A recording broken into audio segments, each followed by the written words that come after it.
Good morning. It's me again. We're going to bake some cookies today. We've not made those for a while anyway. But these are called Thumbprint cookies, and they're just really good and real easy to bake. And most of the time, you have all the ingredients in your house, so it's nothing that you have to look for, like sour cream or anything special. Okay, so basically, I made the batter. I've gotten some of the cookies on my baking pan already. But I just thought I'd wait until this part of the show and I'd let you see the recipe. I'm going to post it. And the ingredients are so simple. 1 cup of butter, which is 2 sticks. 2/3 of a cup of granulated sugar. 2 large egg yolks. 1 teaspoon of vanilla extract. I use almond extract because I like the way it tastes better than the vanilla.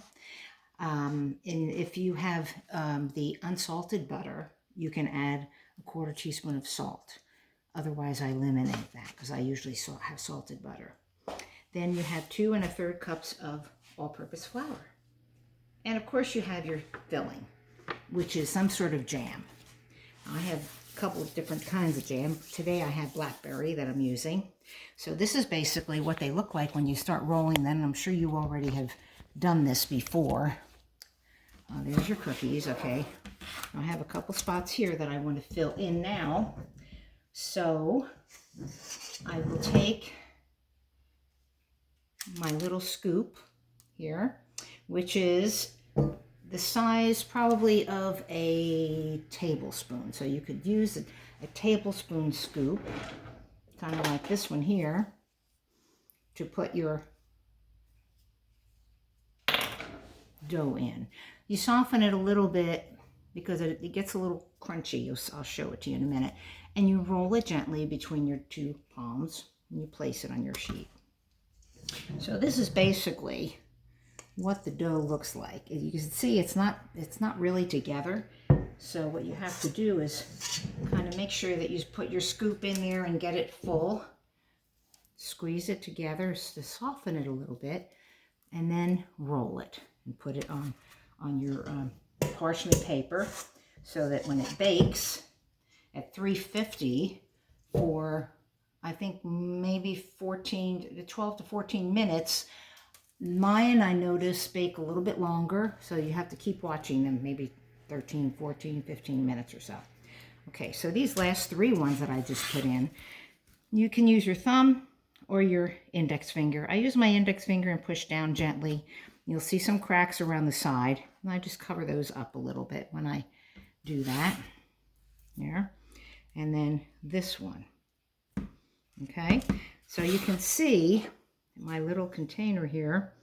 I'll take a 1/2 teaspoon scoop right here, and I will just fill that little indentation up with some jelly. It has to be jam. So when I do this, if I get messy and some of my cookies are overflowing, I have a gentleman here who will take care of that for me. He'll just chew them all up, and then I don't have to worry. I mean, I don't have to throw them out because he'll eat them all. So I just have to be really careful. So I'm going to put this in the oven right now, 350 degrees for probably 14 to 15 minutes. And we'll see what we have when we're done. Be right back. Okay, I think my cookies are done. Mine went for about 15 minutes or so. It just depends, because what's so hard about it is you don't see the top of the cookie changing in color, but you can tell that it's browned on the bottom of the from the oven. So here they are. Now, once they cook, you'll notice that the jam is a little, it kind of shakes back and forth a little bit in the center because they have to cool.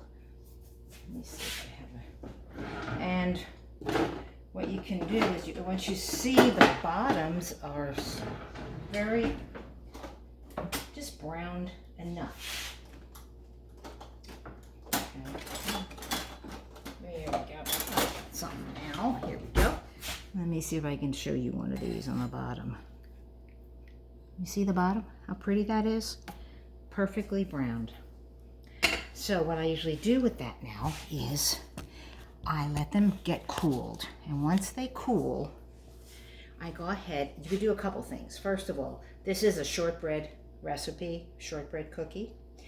So what I like to do is drizzle the top. I wait till they cool completely, and then I get some icing, put it in the microwave for a little bit, and it'll get nice and soft. And I have mixed the pink and a white together for a while back there, but this is what it looks like, you know, when you melt it, microwave it for like about a minute or so that you can just drizzle it back and forth. The other thing that the recipe calls for is for you to, once you roll it in the ball, you have some sugar, white sugar, set aside and roll it in the sugar, and you can put it down on your baking sheet and press your thumb into it or your finger into it. So I don't put the sugar because I figure that's enough. It's got enough sugar in it with the jam on top. So everybody can do it differently, you know. There's no set way to do this. So I don't know if this will work right now, but I can just show you a little bit of what I do. So, and I leave it right on the parchment paper and do it. So I will start like in this corner here and just start to let it drop. Kind of drizzle back and forth. And then what happens is the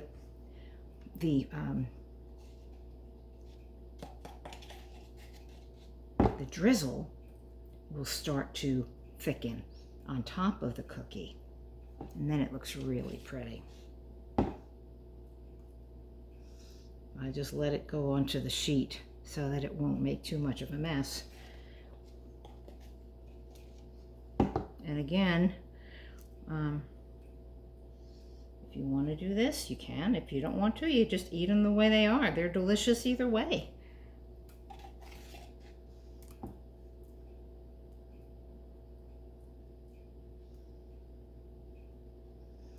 There.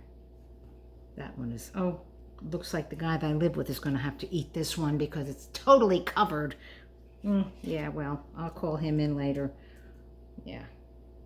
Okay, so there are your cookies. And oh my gosh, they are so delicious. They really are. You can't just eat one. So I'm going to post the recipe. I hope you enjoyed this morning. I thought it would be kind of a fun thing to do. So you guys have a safe day. It's snowy out there, but it's not too bad. See ya next time. Bye.